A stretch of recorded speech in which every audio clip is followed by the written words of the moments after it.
how can you answer behavioral questions during job interviews in a structured and efficient way. With my guest, Claudia Belliveau, we went over the STAR rubric.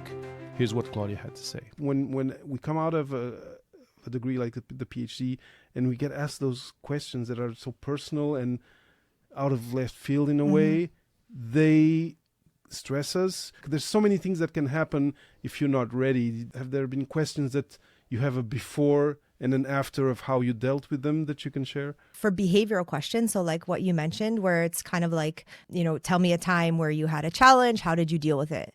There's actually like very specific rubric of how you should respond to these questions, and it's called SPAR or STAR.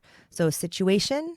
So you give the situation, you define like, I was in my PhD, I was working in a lab, we had this problem or task to do. So we had to make this antibody work in only 2 weeks because we needed the data, let's say.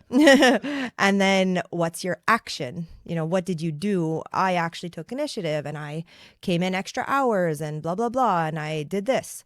And then what's the result? We somehow, like through hard work and tears, we got this antibody to work. And in the end, we were able to present our results at the conference successfully, which led to improvements and scientific dialogue. You don't want to ramble. You want to be concise, but you still want to touch on what's important.